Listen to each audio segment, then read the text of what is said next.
Anda mendengarkan podcast Ngopas, Ngobrol Pastor, di mana kita akan ngobrol topik-topik yang berhubungan dengan pelayanan dan kehidupan para pastor, para hamba Tuhan, maupun juga aktivis Kristiani, baik di gereja maupun di dalam organisasi Kristen. Nama saya Pendeta Kian Holik dari Sydney, Australia. Nah, sebelum kita melanjutkan, jangan lupa untuk subscribe channel ini dan nyalakan loncengnya di YouTube, supaya apabila ada video-video yang kami upload, Anda bisa langsung dapat mengetahuinya. Hamba Tuhan dan pergolakan politik. Bagaimana seharusnya seorang hamba Tuhan bersikap di dalam pelayanan yang ada di gereja maupun di dalam organisasi Kristen? Bersama dengan saya ada Evangelis Aldorio Flavius dari STFT Jeffrey Makassar yang baru saja mendapatkan pencapaian di gelar Magister Teologi. Betul ya Pak ya? Pak Aldorio, selamat datang di Ngopas. Ya, shalom Bapak. Terima kasih Pak Kian. Betul. Betul ya? Ya, Selamat ya Pak Aldorio. ya, terima kasih Pak. Ya, nanti ditunggu makan-makannya Pak. Siap, siap. Kira-kira bisa membagikan kepada kami tesisnya mengenai apa Pak Aldorio kemarin? Tesis saya kemarin tentang kebangkitan Kristus dalam 1 Korintus 15 ayat 20 sampai 28 dengan pembacaan dari lensa retorika sosial, Pak. Oh, ya, ya, menarik sekali.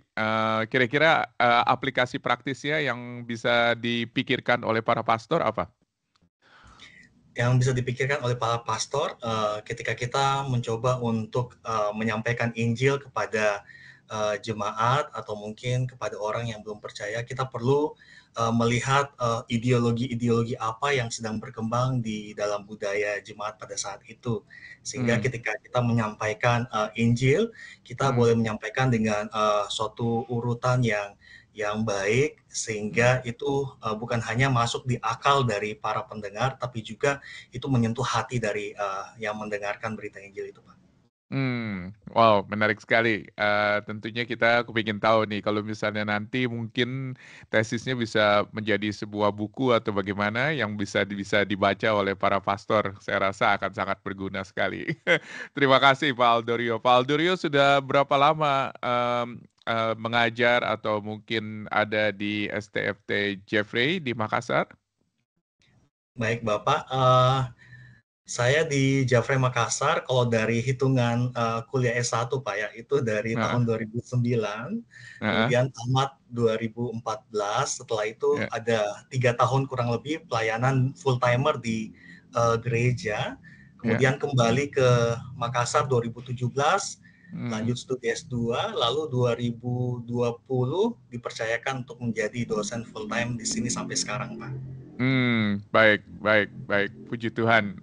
Tentunya ini memakan proses waktu dan saya yakin dan percaya sekarang ini tentunya dengan pencapaian Magister Teologi bisa terus menjadi sebuah jalur begitu ya untuk terus ada di STFT Jeffrey. Terima kasih banyak Pak Aldorio.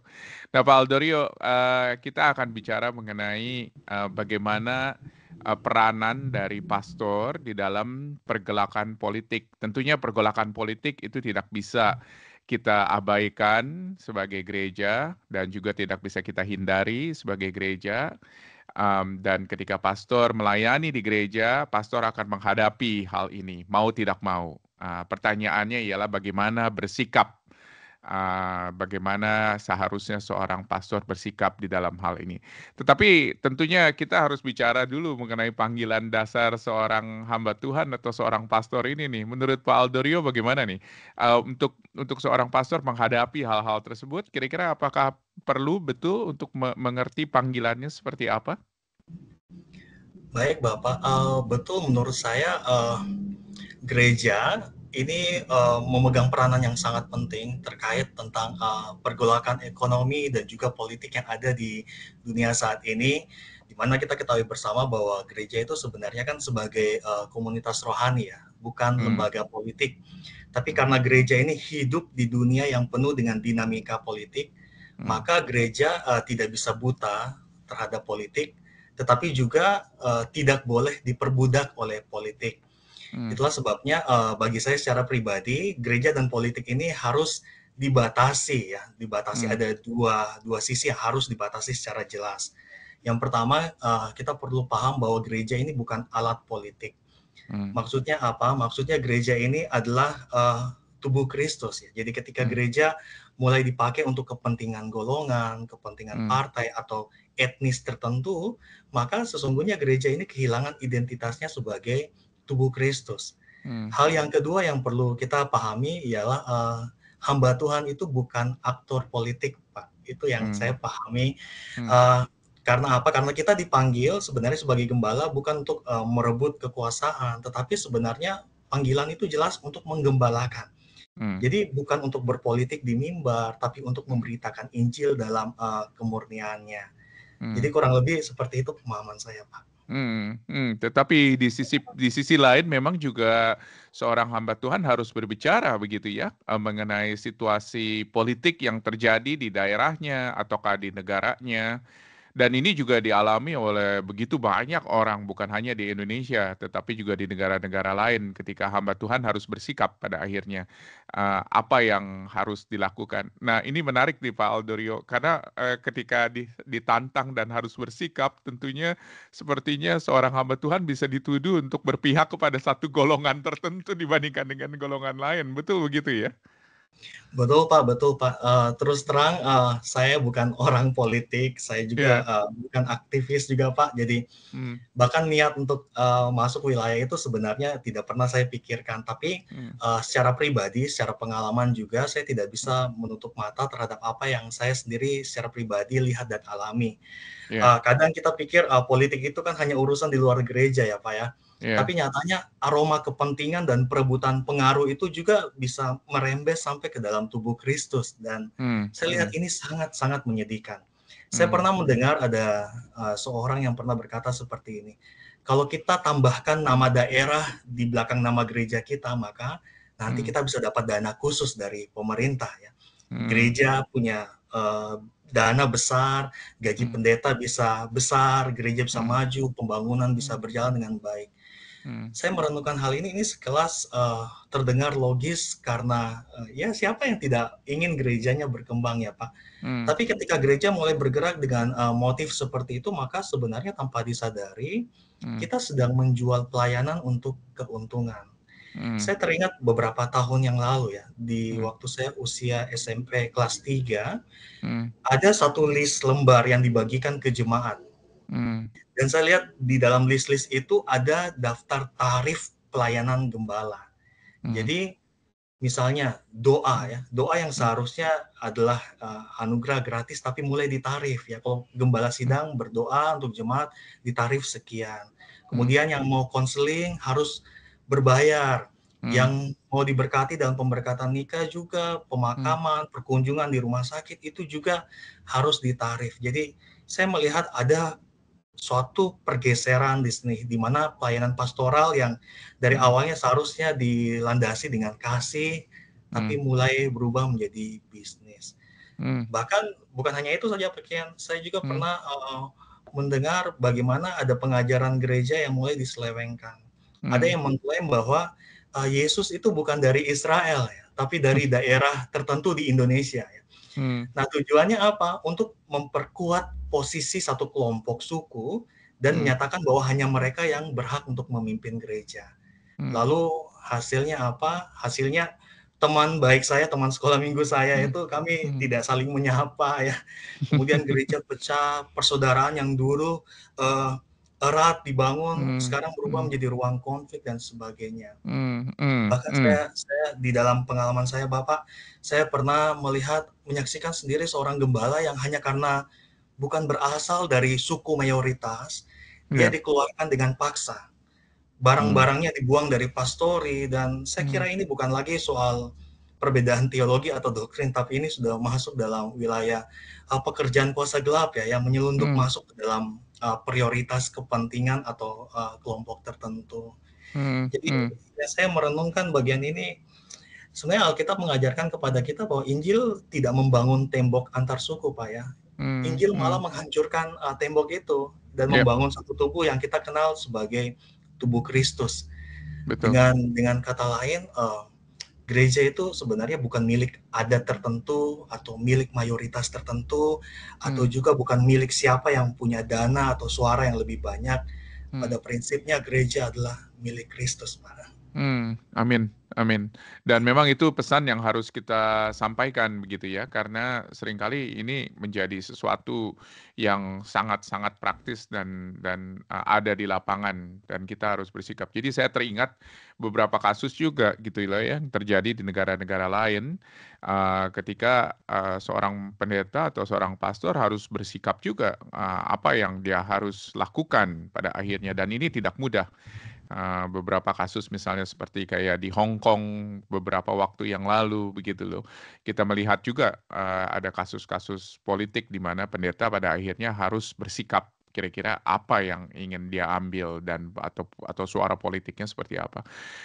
Ini nggak mudah nih kelihatannya Pak Aldorio, dan tentunya, sebagai seorang hamba Tuhan tidak bisa juga tidak ikut serta begitu loh, atau mengambil suara. Jadi kira-kira apakah ada panduan atau saran-saran praktis dari Pak Aldorio, khususnya mengenai teman-teman yang, tentunya tidak diperlengkapi nih dengan hal ini nih ketika studi di STFT Jeffrey, tetapi harus berpikir dan bersikap ketika masuk ke ladang pelayanan di dalam hal ini. Apakah ada saran, Pak?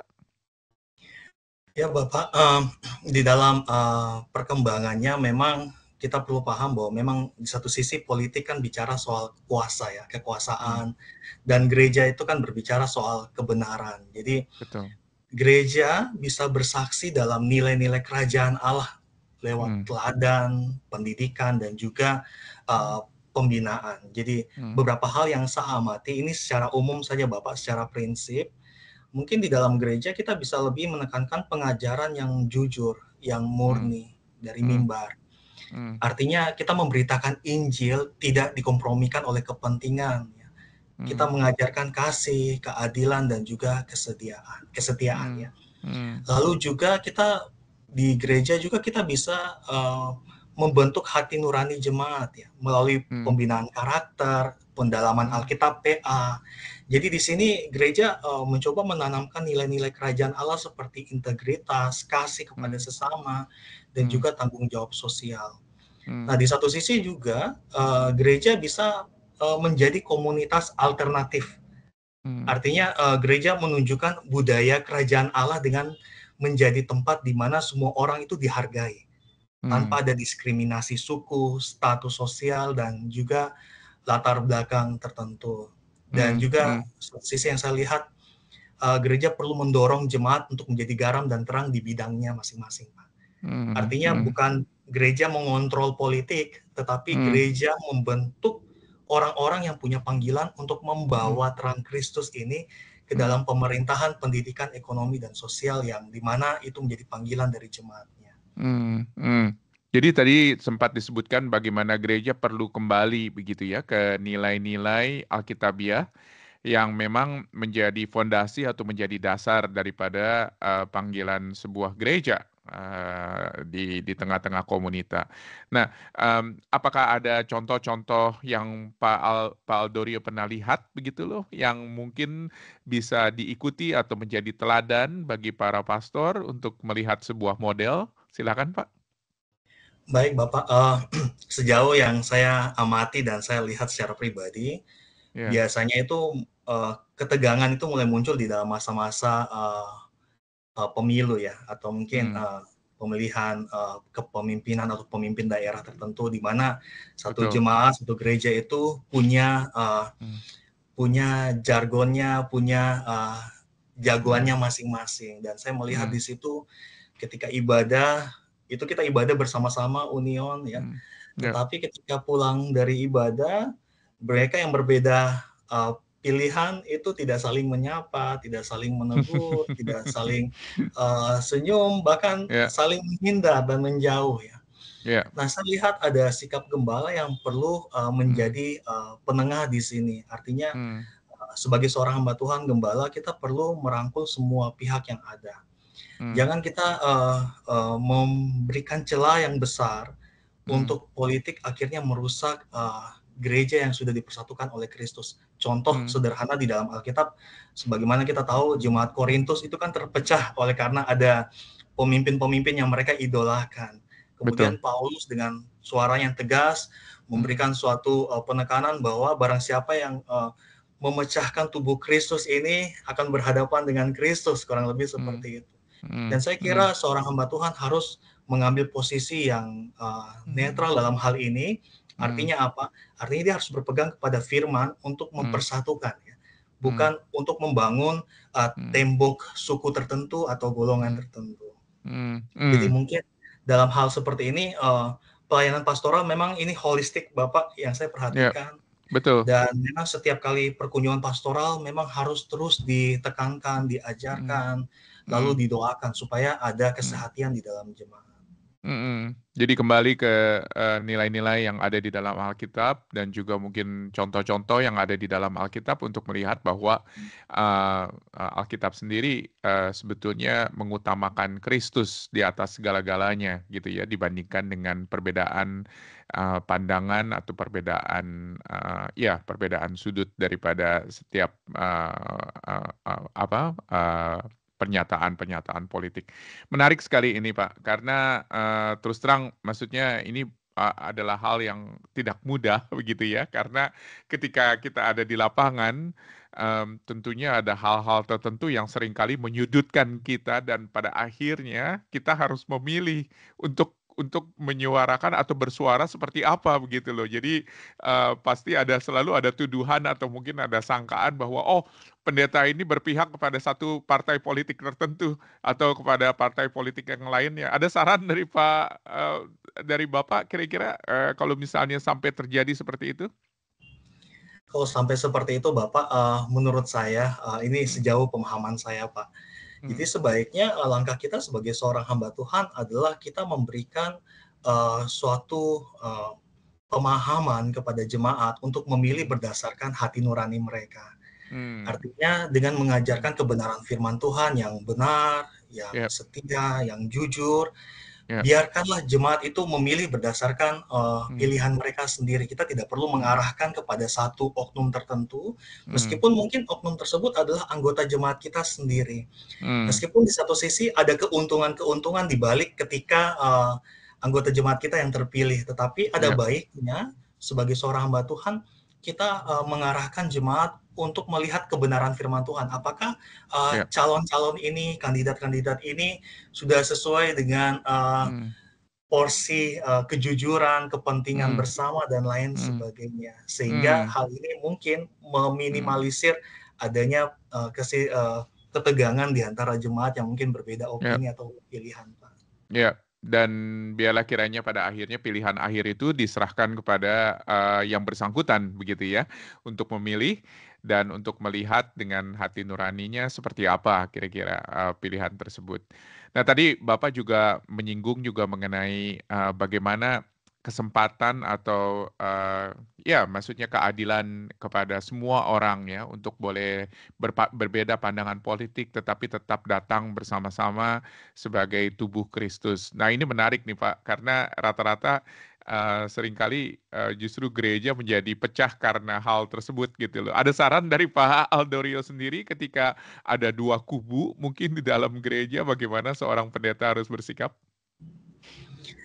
Baik, ketika saya perhatikan secara prinsip Pak, ketika gereja ini mulai mengejar kekuasaan ya, dia bisa saja kehilangan kebenaran. Ya. Tapi ketika gereja berdiri di atas kebenaran, fokusnya, prioritasnya ialah untuk membentuk manusia dengan kehidupan yang setia dan tulus di hadapan Tuhan. Jadi dalam hal ini saya berpikir bahwa ketika ada dua kubu yang berbeda di dalam satu jemaat, mungkin sebelum masuk gereja kita perlu sampaikan kepada jemaat bahwa secara pribadi mungkin ya empat mata kepada orang-orang tertentu ya bahwa kita harus melepaskan jubah-jubah kepentingan kita ketika kita masuk ke dalam. Boleh di luar kita berkompetisi secara sehat dan lain sebagainya, tetapi ketika kita berada di dalam gereja kita bukan lagi membawa nama pribadi atau nama golongan tertentu, tapi kita adalah bagian dari tubuh Kristus yang satu, yang dimana Kristus adalah kepala gereja kita sendiri. Jadi memang ini hmm. hal yang kompleks dan rumit juga kalau misalnya Ya, mau ditekankan hal yang praktisnya seperti apa, Bapak. ya, Tapi sejauh yang saya amati, ini ya. memang peran dari gembala atau pemimpin gereja, pemimpin rohani itu sangat penting. Hmm, Ketika memberikan pemahaman yang benar dan hmm, juga memberikan solusi praktis ketika ada masalah-masalah di dalam jemaat yang sedang terjadi. Pada hmm, hmm. prinsipnya kasih harus mengatasi segala kepentingan, Pak. Ya, betul, betul, betul.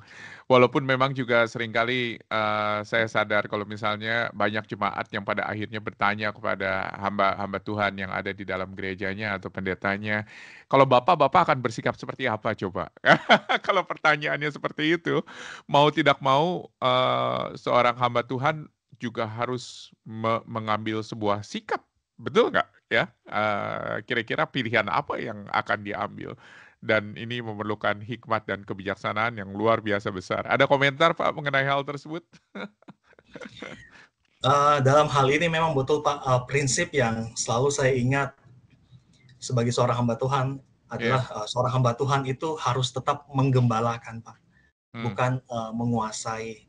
mmm, Artinya di mana ada kuasa politik dan mmm, kepentingan ketika mulai masuk ke dalam wilayah pelayanan, mmm, kita sebagai hamba Tuhan kita harus tetap ingat bahwa kita dipanggil mmm, bukan untuk menjadi penguasa atas jemaat, tapi pelayan yang setia. mmm, Sebagaimana mmm, yang Petrus katakan bahwa mmm, kita ini bukan pemilik kawanan domba ya, kita hanya dititipi oleh Tuhan.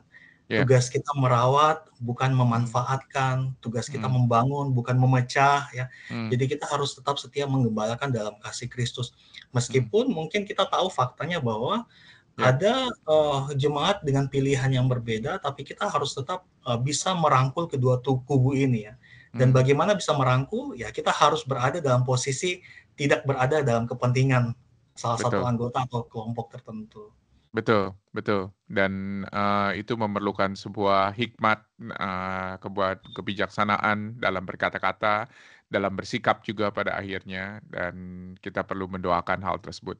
Pak Aldorio tentunya dalam konteks Bapak di Makassar, banyak teman-teman hamba-hamba Tuhan yang datang dari timur begitu ya, di mana mungkin banyak gereja sudah terpecah karena perbedaan pandangan politik seperti ini.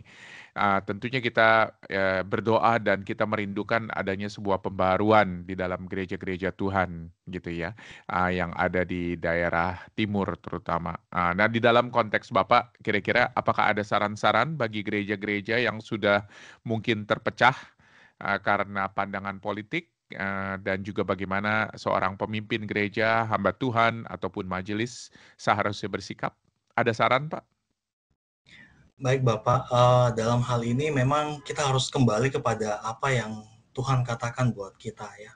Mmm, Di dalam Alkitab kita tahu bahwa Yesus mengajarkan kita, ketika kita memimpin, kita adalah seorang hamba ya, kita bukan ya, penguasa. mmm, Artinya barang siapa ingin menjadi besar di antara kamu, hendaklah ia menjadi pelayanmu. Artinya pelayanan itu bukan soal posisinya apa atau mmm, siapa ya, tapi ini berbicara tentang pengabdian. mmm, Artinya jikalau ada tawaran atau ada iming-iming tentang satu mmm, hal dan lain sebagainya, kita harus mmm, punya prinsip bahwa jangan tukar panggilan ini dengan jabatan atau posisi tertentu hanya mmm, karena kita ingin di bagian itu ya. Jadi iya, prinsipnya kita ini hamba, kita ini bukan penguasa. Bahkan Kitab Lukas sendiri mengatakan bahwa mmm, jabatan tertinggi kita sebagai hamba Tuhan sebenarnya adalah hamba yang tidak berguna, betul mmm, pakaiannya. mmm, Hamba yang mmm, tidak berguna yang hanya melakukan apa yang seharusnya kita lakukan. Artinya mmm, prioritas kita adalah kepentingan Kristus, bukan iya, kepentingan pribadi kita atau kepentingan golongan tertentu.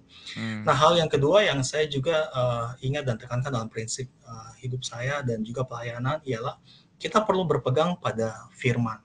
mmm, Artinya berpegang pada firman itu bukan berpegang pada kepentingan-kepentingan golongan tertentu. Meskipun saya dari suku A, suku B, mmm, tapi itu hanyalah bagian dari warna yang Tuhan izinkan ya terjadi mmm, mmm, di dalam mmm, dinamika yang ada di dalam jemaat. Tetapi pada mmm, prinsipnya kita bukan berpegang pada perbedaan itu, tapi kita mmm, berpegang pada firman. mmm, Artinya tetap setia memberitakan kebenaran meskipun, mmm, tidak populer ya, kalau orang mmm, sekarang kan kita bicara tentang mmm, kebenaran, orang bilang itu tidak populer, tapi betul, jangan kita kompromi ya, kompromi hanya mmm, demi diterima oleh, kelompok tertentu. Hmm, hmm, Kemudian juga, saya juga seringkali di dalam kelas-kelas dan juga di dalam kesempatan yang ada, saya selalu ingatkan, kepada, jemaat maupun mahasiswa, bahwa ingat, jangan kita membangun tembok yang sudah dihancurkan oleh Kristus ya. hmm, Artinya kita harus membangun jemaat, bukan membangun tembok golongan, tembok suku. betul. Seperti kata Rasul Paulus dalam Galatia Hmm, 3 ayat 28, di dalam hmm, Kristus itu kan tidak ada orang Yahudi, orang Yunani. Artinya semuanya ini ada satu di dalam Kristus. Jangan hmm, kita hanya bergaul dengan kelompok kita saja, dengan suku kita saja. Kita ya, harus bisa melebur ya dengan orang ya, lain. Karena bagaimana kita bisa memuridkan semua bangsa jikalau yang kita fokus ialah hanya suku kita saja gitu. betul. Nah, Hmm, saya kira hmm. nanti di surga ya kita akan kesulitan cari tempat duduk ya kursi karena Tuhan bilang di surga itu dari timur, dari barat itu semua akan Hmm, duduk meja ya yang percaya kepada Kristus. hmm, Dan yang hmm, berikutnya Bapak yang saya perhatikan saran, mari kita layani dengan kasih ya, bukan dengan hmm. ambisi.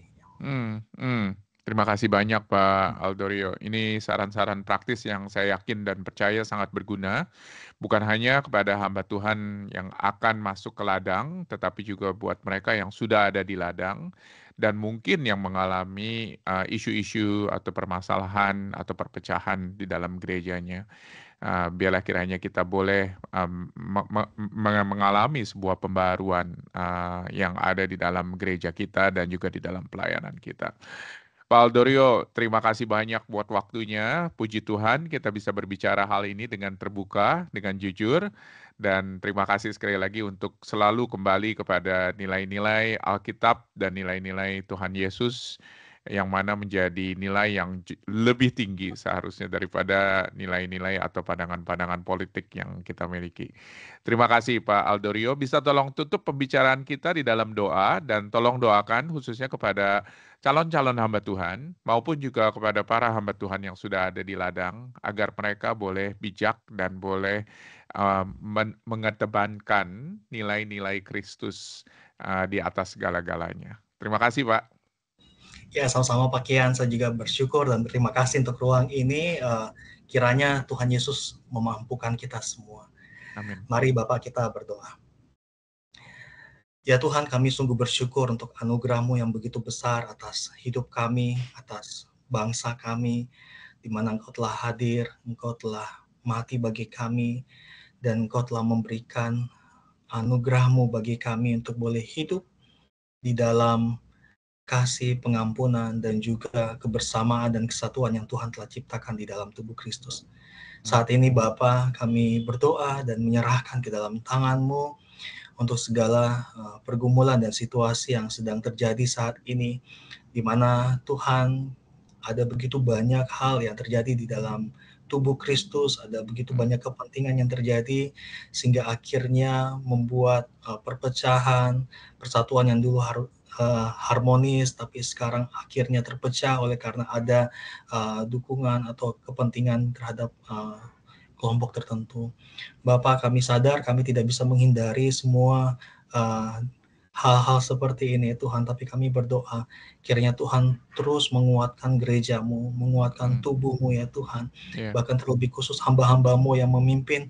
Tuhan terus menyinari hati mereka, pikiran mereka dengan hikmat yang daripada Tuhan, dengan keberanian yang daripada Tuhan untuk terus memperkatakan kebenaran-Mu ya Tuhan, Hmm. meskipun kebenaran tidak populer di akhir-akhir ini, tetapi kami percaya kebenaran firman Tuhan tidak pernah berubah, dan firman-Mu yang sanggup mengubah setiap kehidupan setiap orang.